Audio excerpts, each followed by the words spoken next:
for work, hopefully in the next coming months. I know we've done already a few press releases and sort of announcements about it. And then there's other things as well. So there's maps for business. There's also search as well. We have this fancy yellow box which you can plug in and sort of make your company information searchable. But where I sort of want to take this is sort of not just sort of give you a the elevator pitch or tell you about the detail behind the technology, but I also want to talk about the trends that we see. So a lot of what's happening in terms of Google's movement in the mobile space sort of relates a lot to what we see is happening in the industry. This idea, this notion that there's a sort of a meld between devices and cloud-based services, this idea that we want to sort of infinitely be able to scale our applications without having to re-engineer them every single step of the way. The idea that we can start building backends as a service. So this notion that we don't have to rewrite something from scratch to be able to provide a backend to something. So these are all common problems we're seeing, and everything that we're doing within the mobile space is geared, and in the cloud space is geared towards making that happen.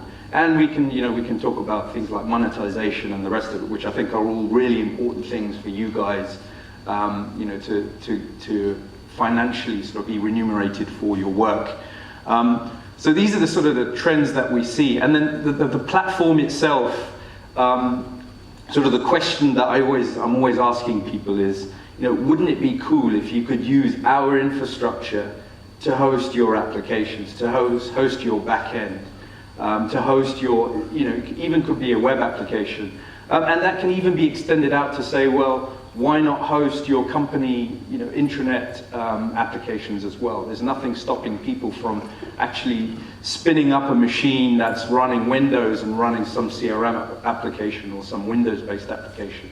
And the Windows people are going to be smiling there, which I'm cool with, I'm chilled with.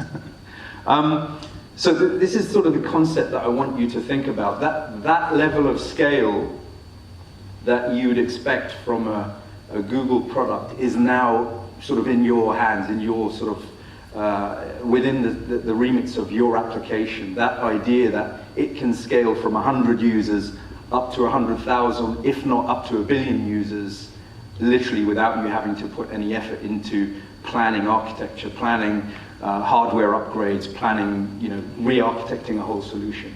So this is the brunt of sort of what I want you to consider when you're developing. I was speaking to a chap from Skyscanner earlier on, and there are a lot of challenges most people have. Have a wonderfully successful website like Skyscanner that I use. I travel a lot, and I'm always looking at different prices for different flights, and having a mobile application that can fit into that. And at the moment it's a really good experience for me. But then the challenges that they have with regard to adapting and being able to scale and adding new features and testing those features is something that a lot of people are having a lot of challenges with. So it is about agility. It's sort of getting things out as quickly as possible. That is really very much a sort of a Google philosophy. Even, we're probably too agile in some cases. There are certain things that get sunset, which I'm sort of disappointed about, things like Google Reader and other stuff, which we even have to sort of be upset about and wonder why company decided to do things like this.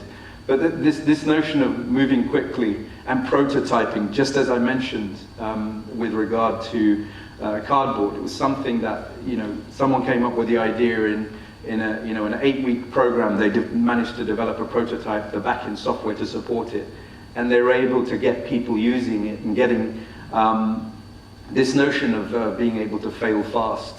Anybody who's listened to any of the talks from Astro Teller, our Google X, head of Google X, he reiterates this in a lot of his talks about understanding the issues behind your product very quickly at the front end, at the beginning of your project, so that you can really, move really quickly to the things that are going to make it really successful. So agility, speed, and then also I'd say this idea that you want something as cost-effective as possible. So anyone with actually out in the audience, who's already played with Google Cloud Platform already?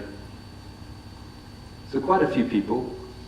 So if you've got a Gmail account and a credit card, you're actually all set to go, and you can pretty much spin up an instance of Linux. You could install HTTP server on it. You can do some testing. You can sort of build a mobile backend and try and build a prototype of a product in a short space of time without having to sort of worry about the hardware and provisioning, going and calling the IT teams up and say, hey, I need a server for a week just to do some testing on a particular project. You don't have to worry about that. That's something you can do very quickly. So the efficiency it's funny. I've been working on Cloud Platform for the last year, and my account, the one I use for my demonstrations, has accrued something like $86 over the last year, based on the demonstrations I've done, and that's sort of peanuts compared to the costs of having a huge fleet of servers to be able to to manage them and sort of update them. So those are the three areas I'd say that from a mobility perspective, we can get you going up and running, get you started with things really quickly. And it is, no presentation is complete without the famous iceberg. The idea that a lot of what you focus on as a developer is sort of sitting meters below the water, and end users are actually not very bothered about what's going on underneath the water. They're sort of just worried about what's happening at the top of the iceberg. And that's a very small, 20% of what you do, but then having to worry about what's going on underneath, as I said, the back end, the operations, the services, the updates to a particular OS, etc. Those are things that we want to set aside, and we want you to focus on exactly what the user wants.